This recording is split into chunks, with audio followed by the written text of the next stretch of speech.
진리를 알지니 진리가 너희를 자유케 하리라. 안녕하세요. 요한복음 8장 32절에 나오는 이 말씀이 우리에게 임하여 실제가 되기를 원합니다. 거짓에 속아 죄의 종노릇하던 삶을 청산하고 진리신 하나님의 말씀을 환영하며 믿음의 결단을 통해 우리 모두 자유케 되기를 축원합니다. 오늘은 이집트의 노예인가 아니면 안식일을 지키는 자인가 라는 제목으로 말씀을 나누기를 원합니다. 오늘 묵상 본문은 신명기 5장 12절로 15절 말씀입니다. 너희는 안식일을 거룩하게 지켜라. 이것은 주 너의 하나님이 너희에게 명한 것이다. 너희는 엿새 동안 모든 일을 힘써하여라. 그러나 이른 날은 주 너의 하나님의 안식일이니 너희는 어떤 일도 해서는 안 된다. 너나 너의 아들이나 딸이나 너의 남종이나 여종뿐만 아니라 너희의 소나 나귀나 그 밖의 모든 집 짐승이나 너희 집안에 머무르는 식객이라도 일을 해서는 안 된다. 너의 남종이나 여종도 너와 똑같이 쉬게 하여야 한다. 너희는 기억하여라. 너희가 이집트 땅에서 종살이를 하고 있을 때에 주 너희의 하나님이 강한 손과 편팔로 너희를 거기에서 이끌어내었으므로 주 너희의 하나님이 너에게 안식일을 지키라고 명한다. 아멘.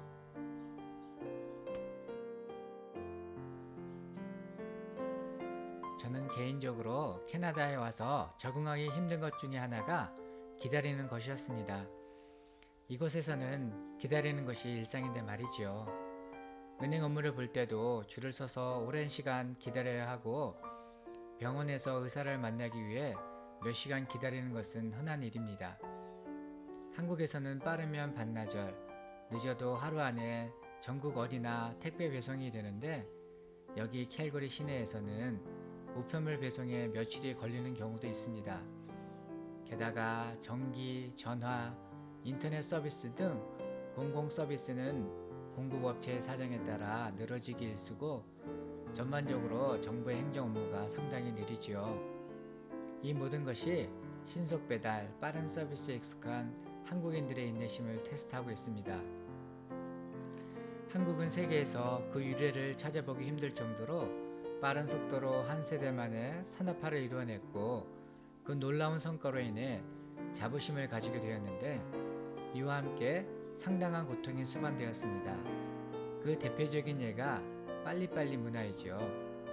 빨리빨리 문화는 좋든 싫든 70, 80년대 한국의 경제 성장에 기여한 부분이 상당합니다.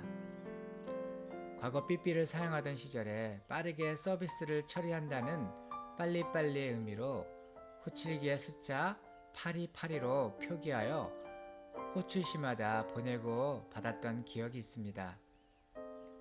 빨리빨리와 관련한 또 다른 에피소드는 한국에서 일하거나 활동하고 있는 외국인들에게서 찾아볼 수 있습니다. 외국인들이 한국에 와서 가장 먼저 배우는 단어는 무엇일까요? 네, 빨리빨리라고 합니다. 식당에서나 일반적인 서비스가 제공되는 장소에서 빨리빨리라는 말을 가장 많이, 가장 흔하게 듣게 되기 때문일 것입니다. 그리고 한국인 밑에서 일하는 노동자들은 주로 산업화가 덜 된 나라에서 온 사람이 많아 비교적 느긋하고 정확하지 않게 일을 하는 경향이 있는데 이 때문에 빨리빨리라는 말을 귀에 못이 박히게 듣게 됩니다. 나중엔 이 문화에 익숙해져서 외국인들끼리도 서로 빨리빨리를 종용하는 풍경을 볼 수 있습니다. 이렇게 한국을 경제적으로 급성장시킨 촉매제가 된 빨리빨리 문화는 그 이면에 사회 전반에 걸쳐 조바심 내는 분위기를 조성해 사람들로 하여금 노예처럼 종종 고통을 감내하며 쉼도 없이 삶을 쥐어짜며 숨가쁘게 살아가도록 부추겼습니다. 사람들은 삶의 대부분을 성공과 부의 축적을 위해 사고 파는 일에 주된 관심을 가지고 온갖 정력을 쏟아부으며 분주하게 되었습니다. 그런데 오늘날 이러한 현상들이 범세계적으로 가속화되는 느낌입니다.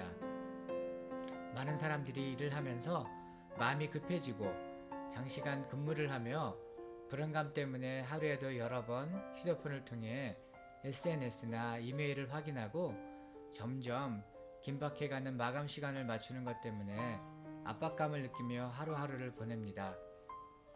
요한계시록에 기록된 마지막 때의 시험이 왜 666표로 대변되는 매매의 시험인지를 깨닫게 되는 대목입니다. 짐승의 표인 666표를 받지 않으면 물건을 사거나 팔지 못하게 되는데, 이러한 시스템에서 생존하기 위해 많은 사람들이 짐승의 표를 받게 된다고 성경은 경고합니다. 세상에 미련을 두어 하늘에서 내리는 유황불로 심판받는 소돔을 쳐다보다 그만 소돔기둥이 된 롯의 아내를 통해 세상을 하나님보다 사랑하는 자는 하나님 나라에 합당치 않음을 교훈받습니다. 바라기는 우리 모두가 하나님의 말씀에 비추어 우리를 노예 삼아 영원한 지옥 자식 만들려는 세상 문화의 실체를 깨닫기를 원합니다. 또한 이 세상에서 우리를 구원하여 자유케 하는 안식일의 의미와 그 실제적 능력을 깨닫기를 원합니다. 안식일을 거룩히 지키는 것이 우리로 하여금 빠지기 쉬운 세상에서 눈을 돌려 하나님을 바라보게 하는 보호장치임을 믿습니다. 우리 마음에 하나님의 사랑으로 가득 채워 세상에 미련두지 않고 우리의 본향인 하나님 나라에 대한 영원한 소망을 갖게 하시려는 하나님 아버지의 마음이 안식일 계명의 본질임을 깨닫습니다. 이제 본문과 관련하여 일과 안식에 대한 몇 가지 고찰을 나누겠습니다. 이스라엘 백성들은 출애굽을 계기로 그들의 삶의 방식에 큰 변화가 생겼는데 안식일이 그 중심에 있었습니다. 출애굽의 사건이 있기 전이나 그 후나 이스라엘 백성들은 열심히 일을 하였습니다. 그런데 일에 대한 태도와 반응이 확연히 달랐죠. 이집트를 나오기 전 이스라엘 백성들은 피라미드를 만들거나 국고성을 짓는 일에 동원되었습니다. 그들은 이집트의 노예였기 때문에 생존을 위해 마지못해 억지로 그 일을 해야만 했고, 그들의 일터에는 신음소리만 들렸습니다.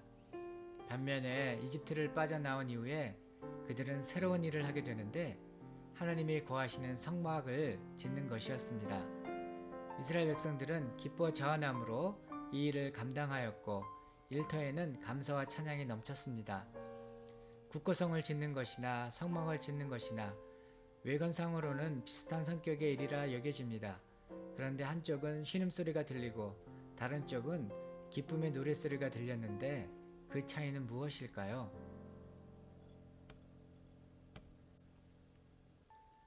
먼저 일의 양을 생각해 볼 수 있습니다. 성막과 비교해 국고성을 짓는 것이 일의 규모나 양이 훨씬 컸습니다. 일의 양을 누가 결정하는지가 중요합니다. 이집트 바로는 자신의 영광과 권세를 누리고자 이스라엘 백성들을 포갑하고 노예로 부려 그들이 감당하기 힘든 과중한 일을 부과하였습니다. 노예 신분이었던 이스라엘 백성들은 하던 일을 잠시 멈추고 쉬고 싶어도 그리할 수 없었습니다. 이에 반해 이스라엘 백성들이 성막을 짓는 일에 기쁨과 자원함으로 활기가 넘친 것은 이 일을 부여하신 주체가 하나님이셨기에 가능했습니다. 하나님은 이집트 바로와 전혀 다른 모습으로 이스라엘 백성들을 대하셨습니다. 이스라엘 백성들을 노예로 부려 과중한 일을 부과하는 대신에 하나님은 그의 영광을 위하여 그들을 노예에서 해방하여 자유케 하시고 기쁨으로 새 일을 감당할 수 있게 꼭 필요한 만큼의 일만 그들에게 주셨습니다. 6일은 열심으로 일하고 그 다음 7일은 안식일로 하던 일을 멈추고 쉼을 가지도록 하셨는데 사람뿐 아니라 기르던 가축도 쉬게 하였죠. 이 계명으로 과도하게 일하는 것을 방지하심으로 사람의 존엄성을 부여하셨습니다. 이런 관점으로 보았을 때 안식일을 지키라는 계명은 인간을 향하신 하나님의 사랑의 표현으로 인간의 존엄성과 참 인권인 인간의 자유를 극대화하는 조치임을 이해하게 됩니다. 아무리 명분이 좋고 좋아 보이는 일도 쉼없이 진행되는 순간 순전한 동기는 어느새 온데간데 없어지고 탐욕이 그 중심 자리를 차지하고 우상이 되어 그때부터는 악한 것이 됩니다. 쉼을 누릴 저희도 빼앗기고 일에 중독되어 영혼과 육체가 피폐하게 되는 것입니다. 성막을 짓는 것보다 거룩한 일이 또 무엇이 있을까요?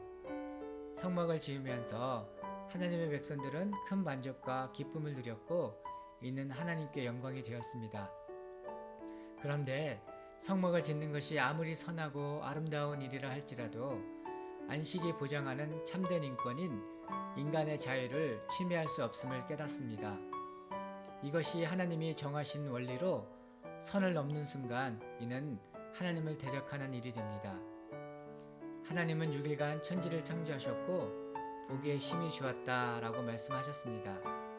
하나님의 창조는 거룩하고 아름다운 일임에 틀림이 없습니다. 그러나 그럼에도 불구하고 하나님은 그 다음날 안식하심으로 안식이 창조의 목적이며 창조의 하이라이트임을 알리셨고 안식 가운데 누리는 참 자유의 가치를 보여주셨습니다. 이 원리에 따라 이스라엘에게 6일 동안은 성막 짓는 아름다운 일을 하고 그 다음 날은 안식하라고 하신 것입니다. 크리스찬으로서 우리가 선하고 중요하다고 여기는 여러 가지 일이 있습니다. 예를 들면 성경을 가르치고 구제와 봉사활동으로 교회와 지역사회를 섬기고 손대접하기를 힘쓰고 아이들을 잘 돌보고 자신과 가족들의 필요뿐 아니라 다른 이들의 필요도 채우는 일에 힘써야 합니다. 이러한 일들은 분명 아름답고 삶의 터전을 안정과 번영으로 이끄는 중요한 일임에 틀림이 없습니다. 그런데 이러한 일에도 하던 일을 멈추고 안식함이 절대적으로 필요합니다. 그렇지 않으면 심각한 문제가 발생합니다. 악한 자가 이 틈을 노려 다시금 우리를 죄의 종으로 삼을 기회로 삼기 때문입니다. 하나님을 영화롭게 하고 이웃을 사랑하려는 동기로 시작한 선한 일들이 하나님이 정하신 법과 원리의 테두리를 벗어나 무법한 것이 되는 순간 변질되고 부패되어 자기 의와 교만으로 끝날 수 있음을 교훈받습니다. 우리는 비즈니스, 즉 바쁘고 분주하고 숨가쁜 삶을 마치 가치 있는 삶과 동일시하는 세상 문화 속에서 살아갑니다. 그래서 바쁘지 않으면 왠지 가치 없는 누저가 된 것 같은 그러한 압박감 속에서 쉼없이 무언가를 해야만 하는 노예처럼 살아갑니다. 이런 우리가 자유케 되는 것은 결단함으로 하던 일을 멈추고 안식에 거하게 되는 순간 찾아옵니다. 이럴 때 하나님의 나라가 우리를 통치하고 이 세상 종살이에서 해방되는 줄 믿습니다. 그 어떤 일도 우리를 지배할 수 없으며 오직 예수 그리스도만이 우리의 주인 되십니다. 그러하기에 주님의 선포와 명령에 따라 하던 일을 멈추고 주님을 바라보고 주님의 음성에 귀 기울이는 것을 최우선으로 삼는 것은 너무나도 마땅하고 당연한 일일 것입니다. 우리는 믿음을 가지고 주님이 자유케 하신 것에 굳건히 서서 다시는 노예의 멍에를 메고 그 굴레 속으로 들어가지 말아야 하겠습니다. 이것이 우리의 영적 싸움임을 믿습니다.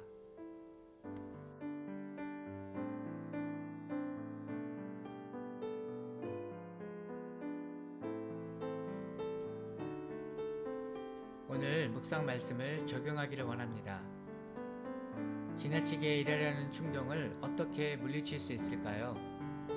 이번 주에 당신을 기다리게 만드는 사람들에 대해 어떻게 인내할 수 있을까요? 두려움은 주어진 상황에 대한 자연적인 반응이지만 말씀을 따르는 용기는 우리의 선택이며 결정입니다. 하던 일을 멈추고 안식을 거룩히 지키는 것에는 약속의 말씀을 의지하여 가난에 대한 두려움을 이겨내는 용기와 믿음의 결단이 필요합니다. 사람이 떡으로만 살 것이 아니요 여호와의 입에서 나오는 모든 말씀으로 사는 것이라. 그러므로 너희는 먼저 그의 나라와 그의 의를 구하라. 그리하면 이 모든 것을 너희에게 더하시리라. 아멘. 하나님을 예배하고 그 말씀 듣기를 최우선으로 여기고 선택할 때 이 믿음의 역사가 우리로 아무것도 부족함이 없게 하실 것입니다. 무엇을 먹을까, 무엇을 입을까, 무엇을 마실까 염려함으로 이런 것들에 마음이 사로잡히지 않도록 우리 마음을 지켜 우리의 필요를 다 아시는 하나님 아버지를 신뢰함으로 그 말씀을 따라 사는 우리 모두 되기를 기도합니다.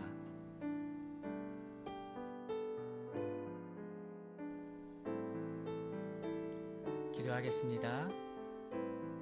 만유의 주주이시며 창조의 아버지 하나님, 주님에 대한 생각과 주님을 향한 사랑으로 저의 마음이 가득 채워지기를 원합니다. 어두운 세상이 진리의 빛으로 밝히 드러나 혼돈이 그치고 질서가 세워지며 그 안에서 모든 이가 안식하며 평안한 중에 행하기를 또한 원합니다. 주님, 우리에게는 아직 끝마치지 못한 임무들, 해결하지 못한 문제들, 그리고 아직 이루어지지 않은 꿈과 희망들이 있습니다. 이 모든 것을 주님의 손에 올려드립니다. 주님의 긍휼과 은총으로 이 모든 것들을 축복하셔서 우리로 주 안에서 부요한 자가 되어 영원히 만족해 하옵소서. 우리 주 예수 그리스도만이 우리를 지키시는 유일하신 분이시오니 모든 두려움을 이기는 주의 사랑을 더욱 경험하기를 원합니다. 또한 주님의 사랑을 따라 서로 보살피는 사랑의 수고에 자라가게 하시고 주께서 정하신 원리에 따라 주님의 안식에 거하기를 힘쓰는 우리 모두 되도록 성령님 도와 주시옵소서. 예수님의 이름으로 기도합니다. 아멘.